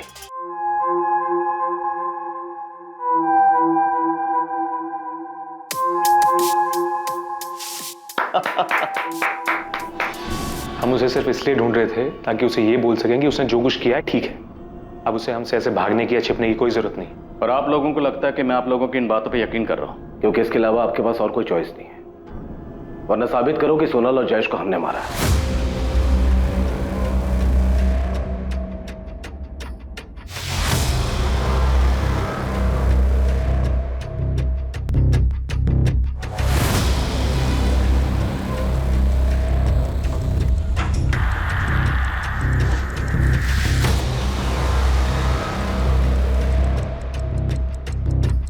अमित, हम कब तक ऐसे भागते रहेंगे? भावना, बस कुछ दिन और। अमित, मुझे लगता है हमें यहाँ से कहीं दूर चले जाना चाहिए। अपने नाम बदल लेने चाहिए ताकि कोई हम तक पहुंच ही ना पाए। अगर जरूरत पड़ी ना तो वो भी करेंगे, लेकिन अभी के लिए यहाँ पर थोड़ा रुकते हैं, थोड़ा आराम करते हैं, उसके बाद आगे की सोचते हैं। आई एम सॉरी सर, मैं जानता हूँ आप लोग पुलिस ऑफिसर्स हैं और अपनी कार्यवाही कर रहे हैं, लेकिन मेरा काम यह है कि मेरे पास घर से भागे जो कपल्स आते हैं मैं उन्हें अपने यहाँ सुरक्षित रखूं और उन्हें गारंटी दूं कि उनकी डिटेल्स किसी को नहीं दी जाएगी। शेखर भाटिया, हमारे पास इन्फॉर्मेशन है कि सोनल और जयेश का मर्डर अमित और भावना ने किया। मुमकिन है सोनल के पिता को पता चल गया होगा कि वो दोनों यहाँ हैं और उन्होंने अमित के जरिए दोनों का मर्डर करवा दिया। ये कैसी बात कर रहे हैं आप ऑफिसर? It's not possible. आपको समझना चाहिए कि अमित और भावना खुद अपने घर वालों से जान बचाकर छुपते हुए मेरे पास आए थे, तो वो अपने ही जैसे घर से भागे कपल ये सोनल और जयेश को क्यों मारेंगे? और सच्चाई यह है कि सोनल और जयेश खुद जान बचाकर मेरे पास आए थे। फिर मैंने सोनल और जयेश की शादी करवाई और खुद उनके साथ रजिस्ट्रार ऑफिस में जाके उनकी शादी को रजिस्टर करवाया था।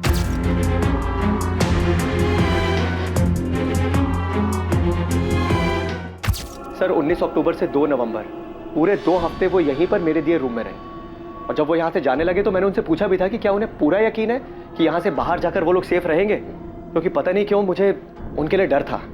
मेरी पापा से बात हुई है, वो जयेश से मिलना चाहते हैं, उन्हें हमारी शादी से कोई प्रॉब्लम नहीं है। भैया हम यही तो चाहते थे कि सोनल के घर वाले हमें एक्सेप्ट कर ले। सोनल के पापा का इतनी जल्दी तुम्हारे रिश्ते को एक्सेप्ट करना बहुत अजीब लग रहा है मुझे।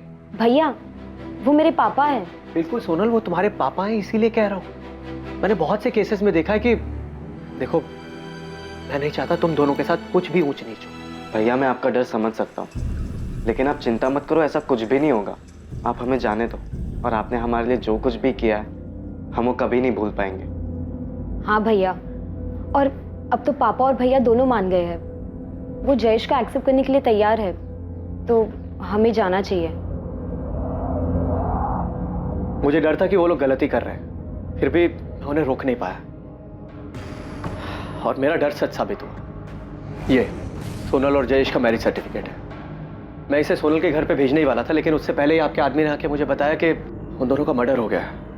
ऑफिसर, मुझे सोनल और जयेश के लिए बहुत बुरा लग रहा है कि मैंने उन दोनों को यहाँ से क्यों जाने दिया। सोनल और जयेश आपके पास कैसे आए थे? जयेश ने मुझे फोन किया था राजकोट से, शायद भागने से 1 हफ्ता पहले। अगर जयेश ने आपको फोन किया था तो जयेश के कॉल रिकॉर्ड में हमें आपका नंबर क्यों नहीं दिखा? सर, जयेश ने बहुत जबरदस्त प्लानिंग की हुई थी, और मुझे पूरा यकीन है कि उसने मुझे मोबाइल से नहीं बल्कि पीसीओ से फोन किया होगा। हमें कुछ दिनों के लिए छुपकर रहने के लिए एक जगह चाहिए थी, क्या आप हमारे लिए कुछ कर सकते हैं? जयेश, कहाँ से बात कर रहे हो? जी सर, मैं राजकोट से बोल रहा हूँ। मैं और सोनल एक दूसरे से बहुत प्यार करते हैं और हम शादी करना चाहते हैं, लेकिन हमारी फैमिलीज हमारे अगेंस्ट है। क्या आप हमारी मदद कर सकते हैं सर? हाँ जयेश, मैं मदद कर सकता हूँ तुम्हारी, लेकिन उससे पहले तुम्हें मुझे अपनी उम्र बतानी होगी। सर हम दोनों बालिग हैं, मैं 21 साल का और सोनल 20 साल की है। जयेश, सिर्फ बोलने से नहीं चलेगा, तुम्हें मुझे अपना एज प्रूफ देना होगा। तो तुम दोनों में से किसकी फैमिली अगेंस्ट है? मेरी। हम पहले सूरत गए, फिर वहां से सोनल ने अपने पापा को फोन किया। मैंने उनसे कहा कि मैं दिल्ली में हूँ। और जयेश, तुम्हारी फैमिली? सर मेरी फैमिली को ऐसी कोई प्रॉब्लम नहीं है, वो लोग अगेंस्ट सिर्फ इसलिए क्योंकि सोनल की फैमिली ने मुझे रिजेक्ट कर दिया। मेरे पूछने का मतलब ये है कि तुमने क्या अपनी फैमिली को झूठ बोला है? उनके हिसाब से इस वक्त तुम कहाँ हो? सर मैंने उन्हें सच झूठ कुछ नहीं बताया, उनके हिसाब से मैं अभी हॉस्टल में हूँ, लेकिन कॉलेज में मैंने लीव एप्लीकेशन दिया। ठीक है, मैंने कल 11 बजे का टाइम ले लिया है रजिस्ट्रार ऑफिस में, कल तुम दोनों की शादी हो जाएगी। सर, मैं पूरे यकीन से कह सकता हूँ कि उन दोनों को सोनल की फैमिली नहीं मारा है। क्योंकि मैंने ऐसे बहुत से केसेस में देखा है कि घर वाले लड़का लड़की को झूठ बोल के घर बुलाते हैं और उसके बाद उन्हें मार देते हैं। पर सोनल की अपनी फैमिली से बात कैसे हुई? क्योंकि सोनल के माँ बाप भाई बहन यहाँ तक कि उनके लैंडलाइन पर अहमदाबाद से ना कोई फोन आया ना गया। उन दोनों के पास कोई फोन था? जी नहीं, मेरी जानकारी में तो नहीं। दरअसल सर, सोनल और जयेश इन दोनों ने बहुत जबरदस्त प्लानिंग की हुई। मतलब पहले घर से भागना, फिर सूरत जाना और घर पे फोन करके बोलना कि वो लोग दिल्ली में हैं और उसके बाद मेरे पास आना। मतलब मैंने इन दोनों के जैसे और भी कई कपल्स देखे हैं जो घर से भागते हैं, लेकिन जैसी प्लानिंग सोनल और जयेश ने की थी उसे देखकर मैं भी हैरान था। और शेखर भाटिया, सवाल यह है कि सोनल की अपनी फैमिली से बात कब और कैसे हुई? आपने बताया कि सोनल की फैमिली जयेश को एक्सेप्ट करने के लिए तैयार हो गई थी और वो दोनों राजकोट अपने घर वापस जा रहे थे। पता नहीं सर, जो उन दोनों ने मुझे बताया वो मैंने आप दोनों को बता दिया। शेखर भाटिया, आपको हमें अमित और भावना की डिटेल्स देनी ही होंगी। आप प्लीज मेरा यकीन कीजिए ऑफिसर, अमित और भावना सोनल और जयेश का मर्डर नहीं कर सकते। जिस दिन सोनल और जयेश यहाँ से गए हैं, ठीक उसके अगले ही दिन वो दोनों भी यहाँ से चले गए थे। अगर तुम ऐसे डिटेल्स नहीं दोगे तो हम मजिस्ट्रेट का ऑर्डर लेकर आएंगे और हम नहीं चाहते कि हम ऐसा करें। आप अच्छे इंसान हैं, अच्छा काम करें, हम भी अपना काम करें। हमें किसी भी तरह से सोनल और जयेश के कातिल तक पहुंचना। अगर इन दोनों का कत्ल सोनल के बाप और भाई ने भी किया तब भी उनके खिलाफ हमें सबूत चाहिए होंगे। और हमारे पास पुख्ता इन्फॉर्मेशन है कि सोनल और जयेश के मर्डर में अमित और भावना शामिल हैं।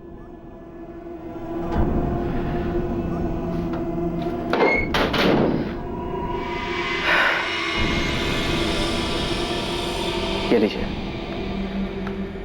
इसमें उन दोनों का भावनगर का एड्रेस है जहां उनकी फैमिलीज रहती है। लेकिन मेरी आप लोगों से रिक्वेस्ट है कि प्लीज इन दोनों के बारे में इनकी फैमिलीज को नहीं पता चलना चाहिए, वरना इनके साथ भी वही होगा जो सोनल और जयेश के साथ हुआ।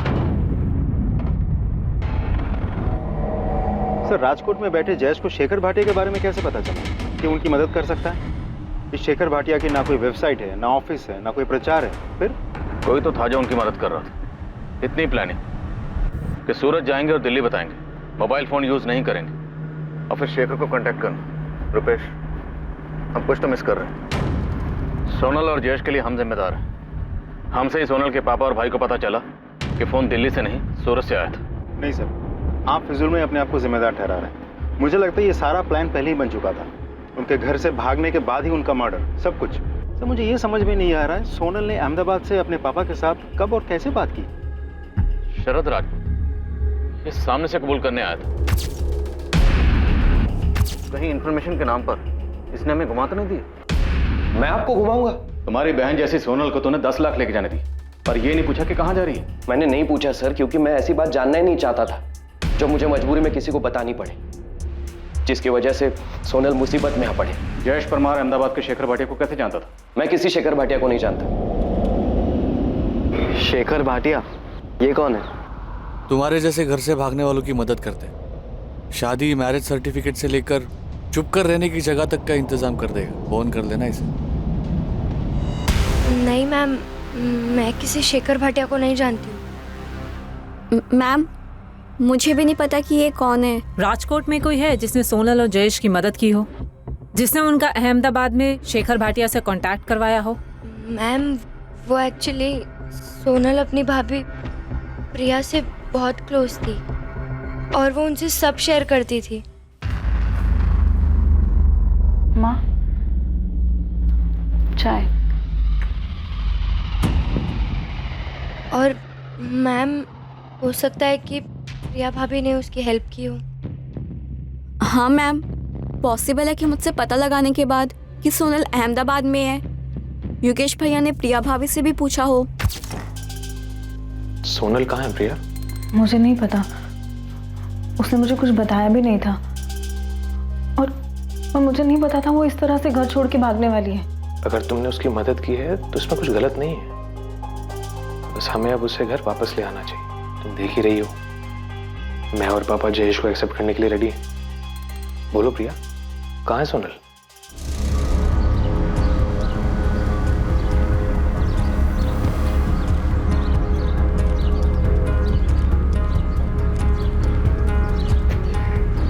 प्रिया, गाड़ी में बैठो। इस बार बातचीत थोड़ी लंबी चलेगी। सेठ, अंदर आ जाओ। हाँ। सेठ, आज सुबह पुलिस वाले मुझे पूछताछ के लिए लेके गए थे। 36 तरीके से 36 सवाल पूछा उन्होंने। ये भी पूछा कि आपके और योगेश के पास कोई दूसरा नंबर है क्या। और सेठ मुझे नंबर देना पड़ा, वरना वो लोग मुझे छोड़ते ही नहीं। भीखा भाई जी, आप मेरे सबसे ईमानदार आदमी हो। जी सेठ, आपको कोई शक है? नहीं, शरद पे मुझे गुस्सा नहीं है। उसने जो किया सो किया, पर इस बात का दुख है कि जब सोनल यहां पर आई थी तभी आपको मुझे फोन करके बता देना चाहिए था। मुझे कैसे पता होता सोनल बेबी ये सब करेगी? वो आपकी लाडली भी थी। अगर उसने कहा कि उसे आराम करना है, केबिन खोल दो, तो मैं मना कैसे कर सकता सेठ?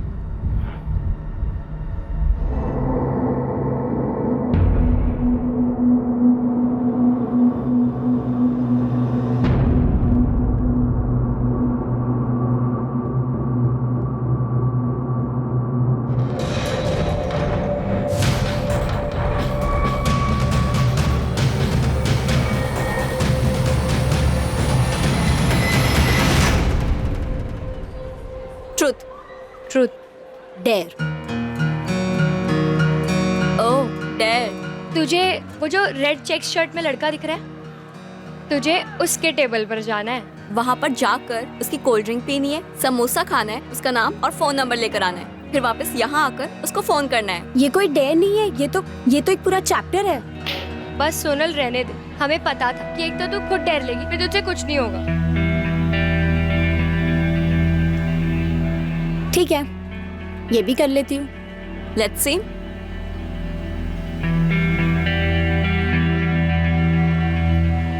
हाय, आई एम सोनल। अरे मैंने अपना नाम बताया, तुम भी बताओ। क्यों? क्योंकि मैं पूछ रही हूँ।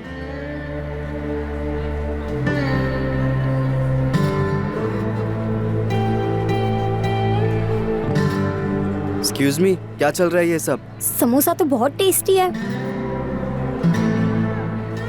तुम जो ये अपना समझ के खा रही हो ना, इसके मैंने पैसे भरे, फ्री का नहीं है ये। एक काम करो, काउंटर पे जाओ, एक और कोल्ड ड्रिंक और समोसा ऑर्डर करो और सोनल का नाम ले लेना, तुमसे पैसे नहीं पूछेंगे। थैंक यू, बट नहीं चाहिए। तुम ये भी खा लो और ये भी पी लो। अरे अब हेलो, अब तक तो बेसिक इंट्रो भी नहीं हुआ, अपना नाम तो बताओ। क्यों बताऊं मैं तुम्हें अपना नाम? कौन हो तुम? अभी तो अंदर बताया, मेरा नाम सोनल है।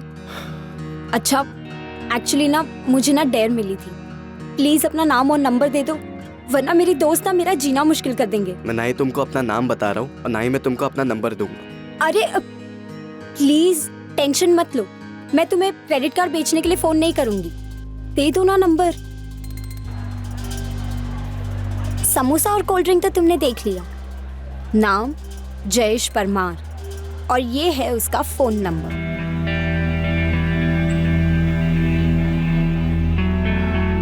हाय हाय बाय। इतना इंसल्ट। Hello hi hello.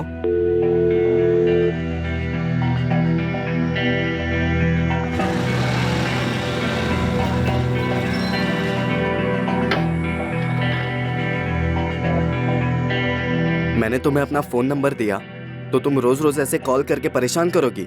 मैं तो सिर्फ हाय बोलने के लिए कॉल करती हूँ, अब तुम्हें हाय बोलना भी परेशानी लगती है? नहीं, पर हाय बोल के कॉल काट क्यों देती हो? क्योंकि मुझे सिर्फ उतना ही बोलना होता है।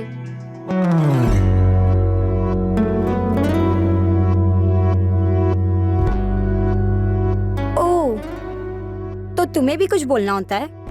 वैसे अगर बोलना हो तो तुम मुझे वापस फोन कर सकते हो, मेरा नंबर तो है ही तुम्हारे पास। एक रिश्ता जो मजाक से शुरू हुआ था बहुत जल्द प्यार की शक्ल ले चुका था। ऐसा प्यार जो ऊंच नीच या पैसा नहीं देखता था। उन दोनों ने ये फैसला कर लिया था कि चाहे कुछ भी हो जाए वो दोनों एक दूसरे से अलग नहीं होंगे। मैंने सोनल और जयेश की भागने में बिल्कुल मदद नहीं की थी, और अब लगता है कि काश कर दी होती। रिया, तुम अब भी उनकी मदद कर सकती है, ये बताकर कि तुम्हारे पति योगेश और तुम्हारे ससुर देवांग पटेल ने उन दोनों को कैसे मारा और उन दोनों तक कैसे पहुंचे। वो उन्होंने ऐसा कुछ भी नहीं किया मैम, उन्होंने नहीं मारा है। रिया, जुर्म छुपाना भी एक बहुत बड़ा जुर्म है। तुम मर्डरर को पता है मैम, लेकिन उन्होंने नहीं मारा है। तो फिर किसने किया है? किसके पास मोटिव था जयेश और सोनल को मारने का? जयेश के माँ बाप के पास, जिन्हें यह भी नहीं पता था कि उनका बेटा हॉस्टल में है या नहीं। प्रिया, मैं आखिरी बार पूछ रही हूँ, क्या सोनल उन्हें मिली? कैसे पहुंचे वो उस तक? नहीं मिली, ढूंढने पर भी नहीं मिली, और उन्होंने नहीं मारा है सोनल को। सर, योगेश और देवांग पटेल के बाकी के 2 नंबर्स भी हमने स्कैन किया, लेकिन कुछ मिला नहीं। किसी हिस्ट्री शीटर का नंबर नहीं, कोई सस्पिशियस एक्टिविटी नहीं। अहमदाबाद में किसी को कॉल किया? नहीं सर। ऐसा कैसे हो सकता रुपेश? कहीं हम गलत ट्रैक पर तो नहीं? ऐसा तो नहीं कि ये केस ऑनर किलिंग का है ही नहीं। सर, पारुल ने प्रिया से अलग अलग तरीके से सवाल किया, उसे डराई, धमकाई, इमोशनल करके भी सवाल पूछा। अब तक तो प्रिया को टूट जाना चाहिए था, लेकिन ऐसा कुछ हुआ नहीं। सर, अब भी ये सवाल बना हुआ है कि सोनल ने अहमदाबाद से कब और कैसे देवांग पटेल से बात की, जब देवांग पटेल ने उन्हें कहा कि वो उन्हें माफ कर चुके हैं और जयेश को भी अपनाना चाहते हैं। अब आप सलीके से पूछ रहे हैं तो बता देता हूँ। सोनल से मेरी आखिरी बार तब बात हुई थी जब उसने मुझे सूरत से फोन किया था। उसके बाद मेरी कोई बात ही नहीं हुई। हाँ, छोटी बहन थी मेरी, ढूंढ रहे थे उसे हम दोनों, जानना चाहते थे कहाँ है, कैसी है। उसे ऐसे घर छोड़ के नहीं भागना चाहिए था। बाप हूं मैं उसका, जल्लाद नहीं। प्यार करता था मैं उससे।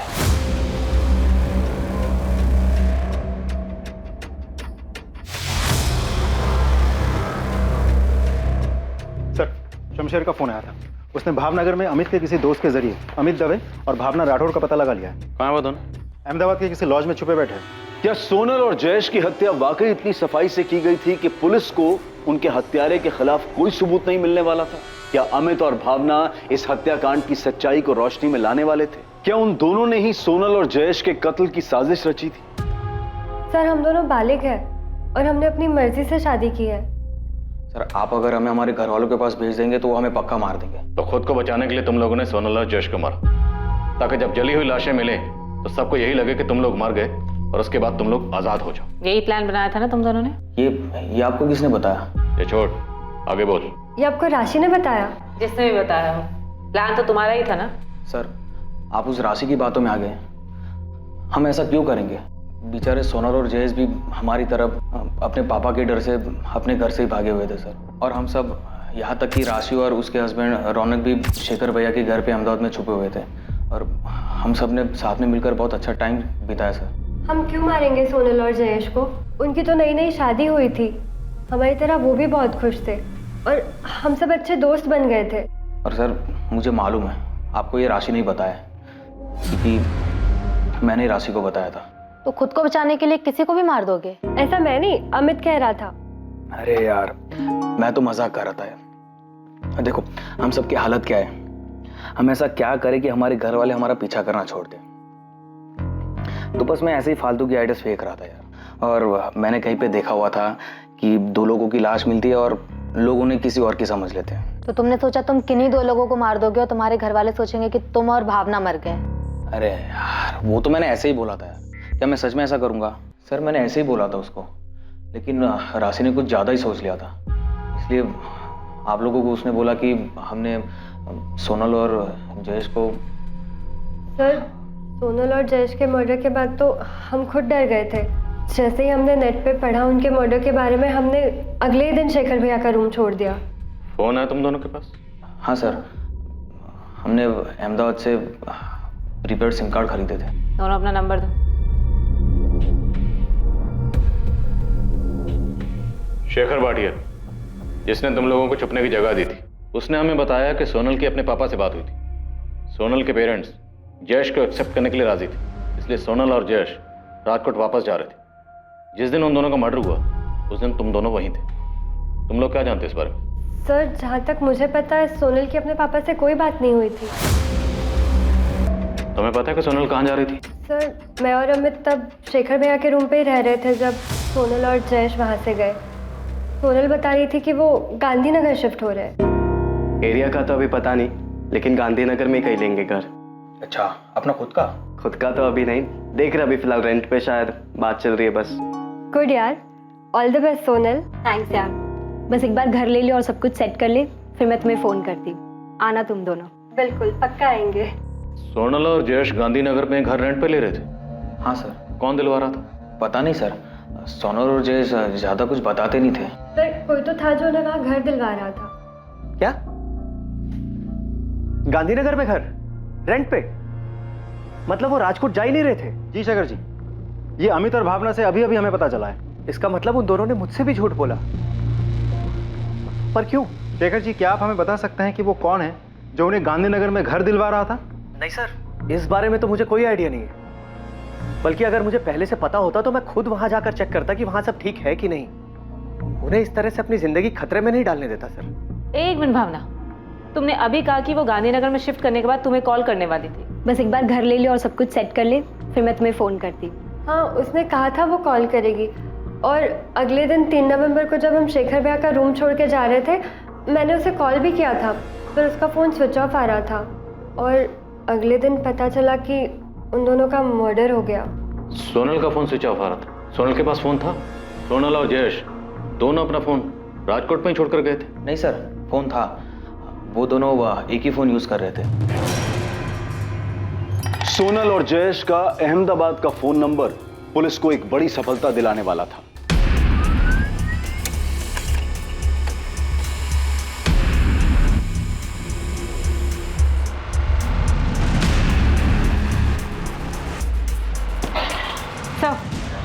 उसके पास जो नंबर था वो जयेश परमार के नाम पर प्रीपेड सिम था। कॉल रिकॉर्ड से कुछ डिटेल? ये सर, लास्ट पेज पर है। उस रिकॉर्ड से हमें एक अहमदाबाद का नंबर मिला जिस पर रेगुलर बात हो रही थी। और अभी ये नंबर स्विच ऑफ? जी सर, डिटेल मंगवाई है, जल्दी आ जाएगी। अब ये नंबर ही इस केस की बिखरी कड़ी जोड़ेगा। जितनी जल्दी हो सके इस नंबर की डिटेल मंगवाओ।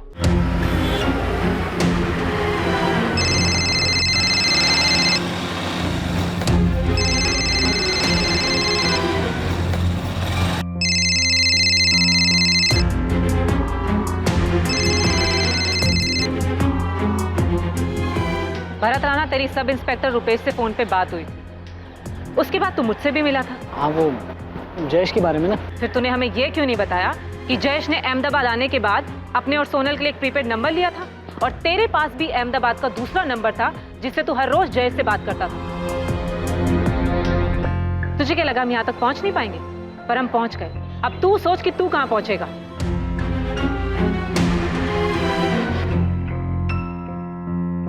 भागने की सोचना भी मत, कोई चांस नहीं।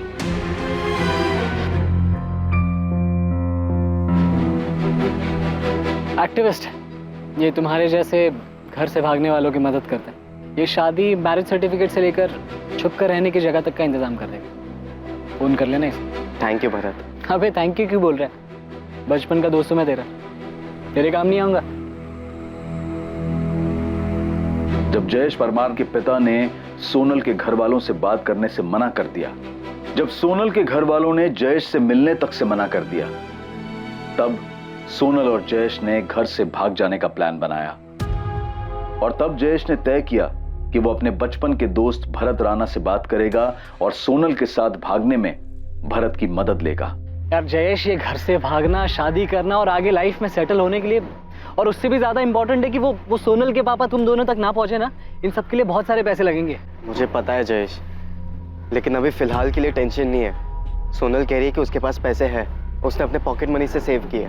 तू पॉकेट मनी के भरोसे घर से भाग रहा है? नहीं यार, लेकिन सोनल पैसे अरेंज कर लेगी। अरे भाई कितना कर लेगी? कितना तो नहीं पता, लेकिन 2-4 लाख तो कर ही लेगी वो।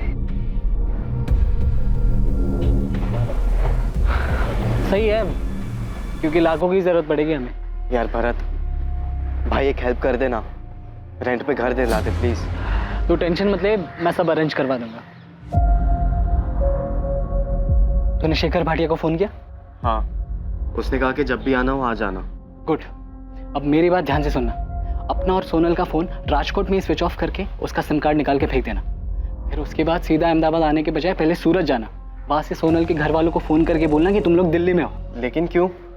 सोनल के घर वालों को कुछ बताने की जरूरत ही नहीं है, इसलिए तो भागना पड़ रहा है हमें। अबे भागना नहीं पड़ेगा, इसके लिए तो उन्हें बताने की जरूरत है। अगर सोनल के घर वाले उसे ढूंढने निकले तो वो लोग पहले दिल्ली जाएंगे, नंबर भी ट्रेस कर लिया तो वो लोग सूरत जाएंगे। वो सोच ही नहीं पाएंगे कि तुम लोग अहमदाबाद में हो। अच्छा, ये सही है, तो फिर हम ऐसा ही करेंगे। भाई सब ठीक तरीके से करना है ना, तो उसके लिए प्रॉपर प्लानिंग और पैसों की जरूरत पड़ती है। प्लान मैं बनाता हूँ, तो पैसे का देख। वो 5 लाख का इंतजाम हुआ? हाँ वो हो जाएगा, इसलिए हम कल ही भाग जाएंगे। सोनल कह रही थी कि उसके पास 10 लाख है, 10 लाख? हाँ, वो कह रही कि वो 10 लाख रुपए लेकर आएगी। चल, फिर तो टेंशन ही खत्म। सोनल और जयेश को अंदाजा भी नहीं था कि घर से भागने के उनके प्लान के अलावा एक और प्लान बना था, उन्हें लूटने का और शायद उन्हें मारने का भी।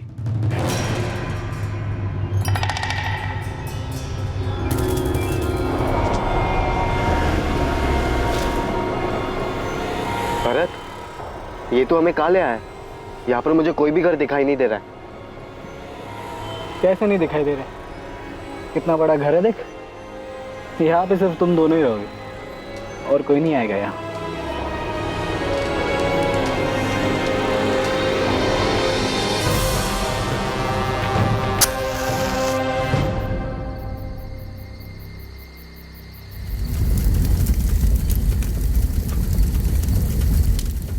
सोनल और जयेश की प्रेम कहानी में एक दोस्त शुभचिंतक बनकर आया। उसी शुभचिंतक ने उन्हें धोखा दिया। भरत राणा, ऐसा क्या हुआ था कि तू बचपन से मदद करने वाला दोस्त मसीहा से सीधा शैतान बन गया? पैसे मिले थे दोनों को मारने के, किसने दिए? देवांग पटेल ने या योगेश ने? देवांग और योगेश ने लालच दिया था या फिर 10 लाख का लालच आ गया था जो सोना लेकर भागी थी? बोल के मार। किसके इशारे पर मारा? क्यों मारा दोनों को? सोनल और जयेश की हत्या की साजिश उनके घर छोड़कर भागने के प्लान के साथ ही रची गई थी। शेखर भाटिया भी इस साजिश का हिस्सा था, वो भी तब से जब जयेश अपने दोस्त भरत से मदद मांगने गया था। शेखर भाई, लड़की बहुत मालदार पार्टी है, राजकोट की बहुत बड़ी फैमिली से। तो उन दोनों को यहाँ लेके आना। हेल्प की फीस 5 लाख बोल दे, उन दोनों को भी मैं यहीं रख दूंगा, पैसा आधा आधा कर लेंगे। नहीं भाई, लड़की बहुत बड़े घर की है, छोटी जगह में रह नहीं पाएगी, इसलिए तो जयेश को अलग से घर चाहिए रेंट पे। यहाँ लेकर आऊंगा तो बेकार में दिक्कत हो जाएगी। नहीं, अरे मैं कह रहा हूँ तू लेके तो आ, घर से भाग के आ रहे हैं, छुप के रहना पड़ेगा। ऐसे में कहाँ सब उनकी मर्जी से मिलने वाला है। चिंता मत कर, तू लेके आ, देख लेंगे। ये तुम लोगों का बेड है और ये कबर्ड। भरत, तूने मुझसे उस जगह के 5 लाख लिए, वो जगह 5 लाख की है। अबे सिर्फ जगह के पैसे नहीं लिए, शादी करवाई, रजिस्ट्रेशन करवाया, रहने को जगह दी है, सेफ्टी है, खर्चा होता है भाई इन सब चीजों में। भरत देख, मुझे मत सिखा, मैं भी कॉमर्स स्टूडेंट हूँ, मुझे पता है कि कहाँ पर कितना पैसा खर्च हो सकता है। भरत भाई, हम ऐसे 10 लोगों के बीच में इतनी कम स्पेस में नहीं रह सकते। हम दोनों को अपना खुद का घर चाहिए। तो बड़े घर के लिए बड़ा पैसा लगता है, 5 लाख रुपए में यही मिल सकता है। लेकिन भरत, जब मैंने तुझसे बात की थी तब तूने मुझे कहा था कि इतने पैसों में आराम से एक घर मिल जाएगा रेंट पे, और थोड़ा और आगे जाएंगे तो 1 रूम किचन मिल जाएगा, वो भी खुद का। जयेश यार, मैंने तुझे शेखर भाई के साथ मेन सिटी में रखा है, अब ऊपर से तू बोल रहा है। सॉरी भरत, हम यहाँ पर नहीं रह पाएंगे। हाँ तो मेरी तरफ से भी सॉरी यार, क्योंकि 5 लाख रुपए में यही मिल सकता है। लेकिन तूने पहले तो कहा था कि हो जाएगा सब कुछ। हाँ तो मैं तो अब भी बोल रहा कि हो जाएगा, बस 5 लाख रुपए और चाहिए, सिंपल। भरत, तुझे पहले 5 लाख दिए, अब तुझे और 5 लाख चाहिए। खुद का घर मिलना इतना आसान नहीं है। एक तो तुम दोनों घर से भागे हो यार, सारे इंतजाम करने पड़ेंगे। सोनल अपने पिता के ऑफिस से 10 लाख चुरा कर लाने वाली है, ये जयेश ने भरत को पहले ही बता दिया था। इसलिए भरत के लिए दोस्त की मदद करने की बजाय ये एक झटके में बड़ी रकम कमाने का मौका बन गया था। अब क्या करना है? वो लोग तो जान खा रहे, बोल तो दिया कि गांधीनगर में घर दिखाऊंगा, लेकिन अब कहाँ लेके जाओ? अरे ले जा कहीं भी और छोड़ के वापस आ जा। कुछ तो करना पड़ेगा। और राजकोट पुलिस का भी फोन आया था, सोनल का स्कूटर मिला है उन्हें। वो जयेश के माँ बाप का भी फोन आ रहा था। सुन, मेरा एक दोस्त है राजू, इन दोनों को उसके साथ गांधीनगर ले जा और वहां जाकर सल्टा दे। सल्टा दे मतलब मार डालू? हाँ, देखिए पैसे तो हमें मिल ही गए, बाकी के और 1-2 लाख जो होंगे वो भी हमारे हो जाएंगे। मार के जला देते हैं इन्हें। वैसे भी घर से भागे हुए हैं, किसी को कुछ पता नहीं चलेगा कि कहां गए। अरे ज्यादा सोच मत, मैं कह रहा हूं ना मार देते हैं, कहीं अगर पकड़े गए तो हमारे लिए लेने के देने हो जाएंगे। और तू बोल रहा था ना लड़की का बाप बड़ा आदमी है, छोड़ेगा नहीं हमें। आओ मिस्टर एक्टिविस्ट, अच्छी एक्टिविटी की तूने। बाहर से प्रोटेक्शन देने के नाम पर खुद ही लोगों की जान ले रहा था। इससे पहले ऐसे और कितने मजबूर लोगों को ठगा और मारा है तूने? किसी को नहीं सर, बस पहली बार हुआ ये। एक साथ इतने पैसे देखकर फिसल गया था मैं। दो मासूम लोगों की जान ले ली, जान लेने के बाद उनको जला दिया और बोल रहा फिसल गया। रुपेश, दोनों की ऐसी कुटाई करना कि इनकी चीखें मेरे केबिन तक सुनाई दे। एक साला बचपन का दोस्त, सोशल एक्टिविस्ट, साला जान बचाने के नाम पर लोगों की जान लेता है। साथीदार कहां है? वो तीसरा साथीदार राजू कहां है?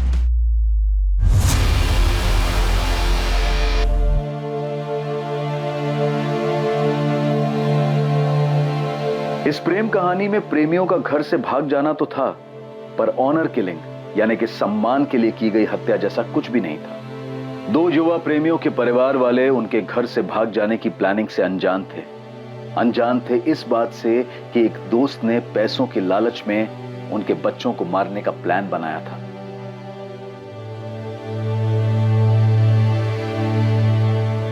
भरत राणा, शेखर भाटिया और राजू प्रजापति पर आईपीसी की धारा 302 के तहत हत्या और आईपीसी की धारा 201 के तहत सबूत मिटाने के लिए मुकदमा दर्ज हुआ है। भरत ने सोनल और जयेश की बॉडी से वो हर चीज निकाल ली जिससे उनकी पहचान हो सके, लेकिन सोनल की उंगली में मिली उस जली हुई अंगूठी ने उन्हें पहचान दिलाई। ठीक वैसे ही जैसे रूटीन चेकिंग में सोनल के स्कूटर ने इस मर्डर केस का खुलासा किया था। लालच और भरोसा, ये दोनों एक दूसरे के विपरीत गुण हैं। अपने किसी करीबी को देखकर भी पता लगाना मुश्किल है कि उसके मन में क्या चल रहा है। इसलिए जब भी किसी को अपनी जिंदगी, अपना पैसा या फिर कोई अहम जिम्मेदारी दें तो सतर्क रहें। अब मैं अनूप सोनी आपसे विदा लेता हूं। कल कौन बनेगा करोड़पति के करमवीर एपिसोड के बाद आपसे फिर मुलाकात होगी एक और नए केस के साथ। और याद रखें, क्राइम और आपके बीच में सिर्फ इतना फर्क है कि आप कितने सतर्क हैं। सतर्क रहें, सुरक्षित रहें। जय हिंद। क्राइम पेट्रोल्स के और भी दिलचस्प कहानी देखने के लिए हमारे चैनल को सब्सक्राइब करें और बेल आइकॉन दबाना न भूलें।